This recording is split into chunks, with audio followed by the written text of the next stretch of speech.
5 seconds to go.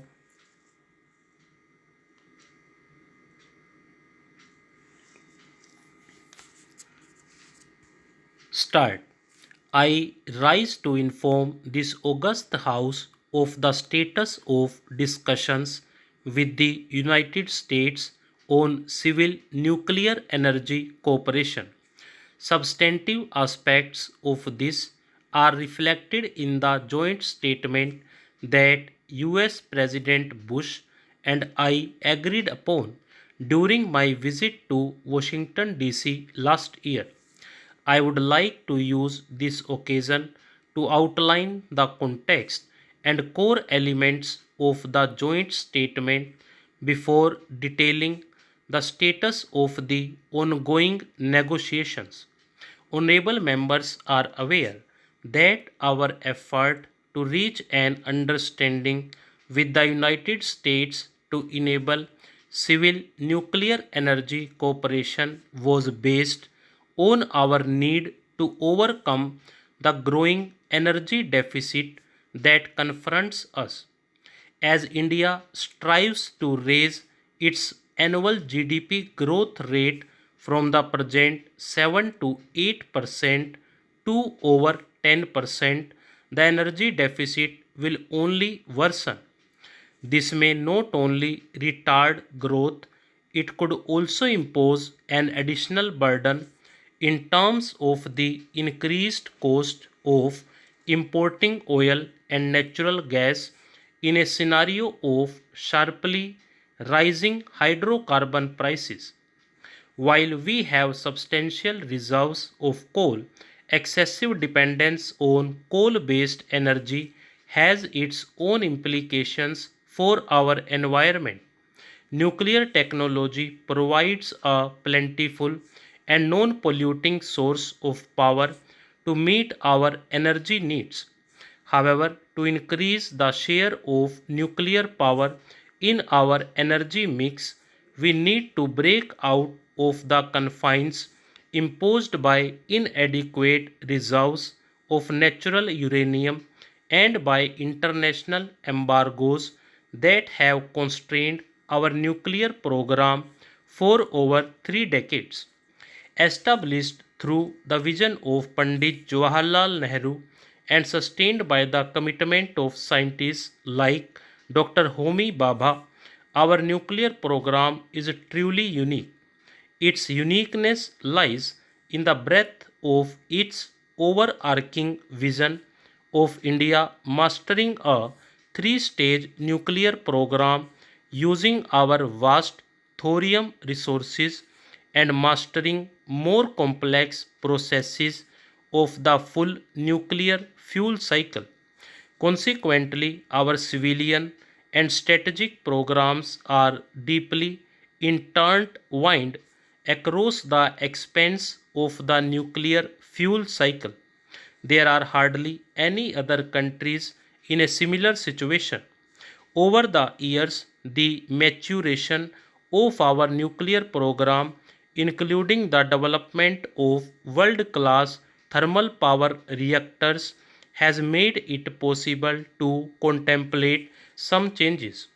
These are worth considering if benefits include gaining unhindered access to nuclear material, equipment, technology, and fuel from international sources. However, international trade in nuclear material, equipment, and technologies is largely determined by the Nuclear Suppliers Group, an informal group of 45 countries members, including the United States. But more importantly, in the joint statement, the United States implicitly acknowledged the existence of our nuclear weapons program. There was also public recognition that as a responsible state with advanced nuclear technologies, India should acquire the same benefits and advantages as other states which have advanced nuclear technology, such as the United States. The joint statement offered the possibility of decades old restrictions being set aside to create space for India's emergence as a full member of a new nuclear world order. On our part, as honorable members may recall from my suo motu statement last year, we committed ourselves to separating the civilian and strategic program. However, this was to be conditional upon and reciprocal to the United States fulfilling its side of the understanding. I had stressed that reciprocity was the key, and we expected that the steps to be taken by India would be conditional upon and contingent on action taken by the United States. I had emphasized then, and I reiterate today, that no part of this process would affect or compromise our strategic program. I now come to the negotiations that have taken place in the past few months. While these have been principally with the US, there have been discussions with other countries like Russia, UK, and France as well. At the political level, I have maintained contact with President of France, President Putin of Russia, Prime Minister of the UK.